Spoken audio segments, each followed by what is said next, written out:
Thank you, Raid Shadow Legends, for sponsoring this video.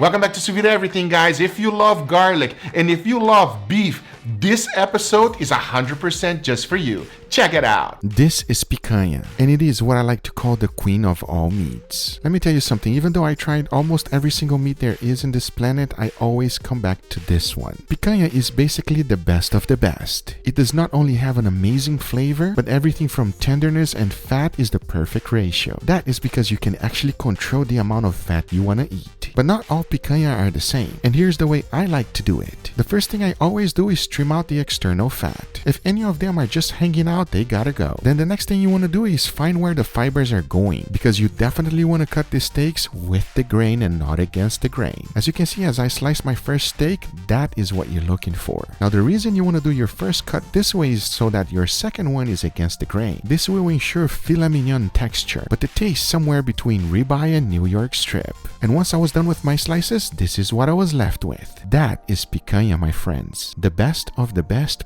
period. Now the wonderful thing about picanha is that you can actually control the amount of fat you want to eat. If you really enjoy it, leave it as thick as you like. But for me, the perfect ratio is just like a brisket, which I'm looking for only a 1/4 inch of fat. But hey, by all means, if you enjoy eating a lot more, just leave it. And as always, remember, never throw the fat away. We do have quite a few uses for it, as I showed already on the channel. The next thing to do is to season it. And for me at least, I like to keep it very traditional with only salt, nothing else. If you enjoy other things with your picanha, it's absolutely okay. But at least to me, whenever I'm eating this, I want to taste this beef. And keeping it nice and simple is definitely the best way to go. And as always, make sure you season both sides. There's not much need to season the fat because the fat does not absorb any of the salt. But once I was done with the seasoning, all there's left to do is to bag them up, vacuum seal it, and get it ready for the water bath. But before cooking it, I decided to make something that is very traditional in Brazil. We call it creme de alho, which translates to garlic cream. And if you go to a nice Brazilian steakhouse, you might actually had this once. And to make it, it's super easy. Into a food processor, I threw in a little bit of garlic and blend it well. You want to make sure you get it nice and chopped up just like this. Then I threw in room temperature butter, followed by mayo, the secret ingredient which is creme de leite. I use it for almost everything, and you can definitely find it on your supermarket or just buy it online. Then you want to throw in a good olive oil, followed by oregano, salt, and black pepper. Now there's left to do is to mix it well, blend all of these ingredients together, and your cream of garlic is done. And I'll tell you one thing, this is not only fantastic to go along with our picanha, but anytime you make prime rib, use this. I can guarantee you it will be a big hit with your family, because man, does it taste good. Talking about tasting really good, I also decided to make some nice roasted potatoes. You can actually use any type of potato you like, but I decided to use these. If you like roasted potatoes, you don't have to peel them, but my family actually enjoys them a little bit more when they're fully peeled. So I went ahead and peeled all of them using my peeler. Remember to keep them under cool water so they do not oxidize. To cut them, you can really use any type of shape you like. Just remember to keep them all at the same size. As you can see, once I was done, this is what mine looked like. The next thing you want to do is to partially boil them. We're looking for them to be nice and tender but not falling apart. As they were cooking, it was perfect because it allowed me time to go ahead and make the seasoned oil. And for that, I threw in a little bit of olive oil into the pan and kept it under medium-low heat. Throw in a good amount of garlic and let it cook. Because once they have a nice golden color like this, I threw in some fresh thyme. Make sure you keep everything under low heat. The last thing you need is to burn that garlic. Once I was done, the next thing to do is to strain the seasoned oil. And by that time, my potatoes were fully cooked. After straining them, I threw them right into a baking sheet. And of course, covered them completely with that seasoned oil. I mixed them well to ensure that every single one of them were fully covered. And make sure you're doing so you rough them up so they look just like this. Having those little bits covered on your potato is actually desirable. All there's left to do now is to cook them. For that, I set my oven to high broil and throw them in there. You're basically looking for that nice golden crisp color. And after flipping them once and cooking the other side, this is what they look like. That, my friends, is nice and crispy. And at the same time, they were not deep fried. To finish them off, I threw them back into the bowl, followed by all of the herbs that I used to make the seasoned oil. And of course, don't forget to add salt. Now all there's left to do is to mix it well and your roasted potatoes are done.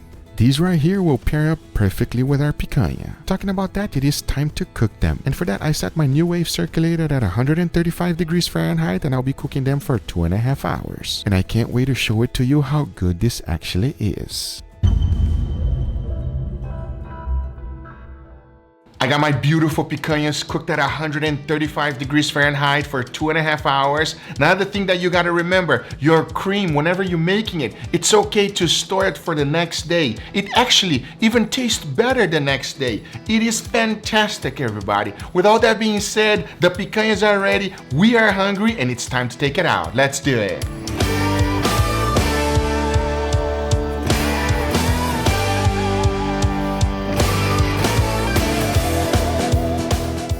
There's no way that you can open up the bag and not smile, because as soon as you do that, the smell hits your face, everybody. It is absolutely phenomenal. I'm telling you right now, please, if you never had picanha, give yourself a treat. I can guarantee you, you're gonna love it. At the same time, we gotta put a nice, beautiful crust on it. And for today, I'm gonna be using the flamethrower. That way, I'll keep the nice medium rare doneness that I'm looking for. At the same time, you really wanna crisp up that fat with the flamethrower. So, now I say, I know my picanha doesn't look that good right now, but watch this.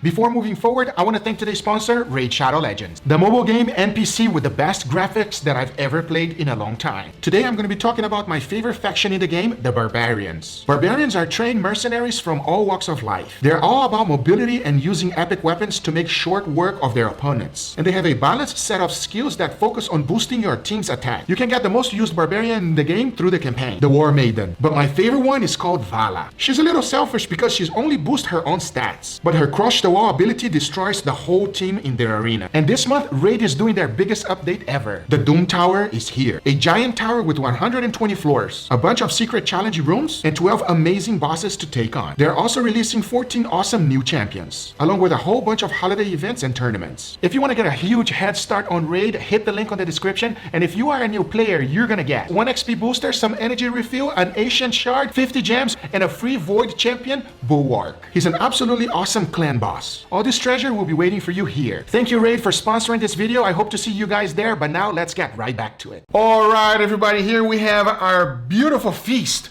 Steak and potatoes. To be specific, picanha, everybody. I'm speaking to the fans now. Okay. Right? Yes. So I'm already going in. They say that you never make picanha, but tell them the truth. Because you never tell them. So tell them the truth. Go. Angel, you're putting me on the spot. Tell them. Come on, Angel. All right, so here's the deal, everybody. I know I haven't cooked picanha in a while for the channel itself. That's because I just eat them all. We just eat them all in the house, everybody. We make them. We make them every single weekend. This is the meat that Guga eats every weekend.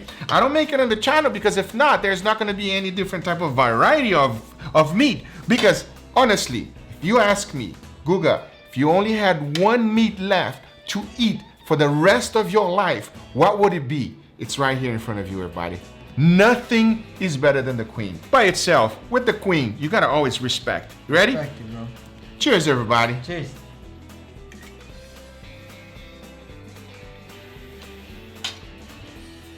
It is amazing, everybody. You don't need to put anything. Yes, you can put other things if you choose to. You can season it with garlic. It's okay, or garlic powder, or, and pepper. For me, nothing. Salt. That's it. So now we're gonna jump a little bit away from the traditional, which is the creme de alho, all right? Okay. So let me give this to you. I have a feeling you might want more, but you go for more if you want. Okay. Creme de alho, everybody, this is what we do in Brazil. A lot of times, even in the churrascaria, some churrascarias, not all of them, the good ones, will serve you some creme de alho. You ready for it, Angel? I'm ready. I got my dip. You got your dip? All right. Cheers, everybody. Cheers. That's good.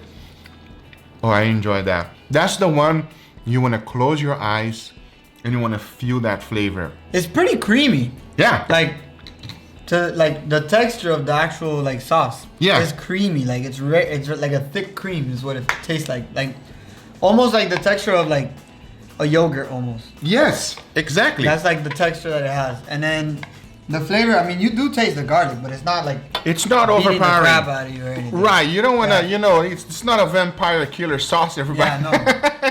My teeth are pretty sharp, you know, so I gotta be careful with sometimes when you cook with garlic. In Brazil, they serve you a big bunch of this, and especially for the potatoes as well, Angel, because we just dip it directly in here. Cheers. Cheers, everybody. Oh. That's really good. That's amazing, man. And I really enjoy it with the cream, you know, this cream. I really like the flavor of the thyme on the fry. It's not overpowering. Yeah, a lot of times people put way too much. Yeah. And then you're just stuck there with like straight thyme. Like you're just eating straight thyme. Anyway, guys, I hope you enjoyed this video. If you do enjoy it, make sure you give it a thumbs up. If you're not a subscriber, be sure to subscribe for future videos. Remember, if you are interested in any of the equipment I use, everything's always in the description down below for you. Thank you so much for watching, and we'll see you guys on the next one. Take care, everybody. Bye-bye. We out. So look, you're gonna have to turn that camera off because I'm gonna pig out right now. We gotta go. Angel gotta pig out, and I gotta eat the rest of it.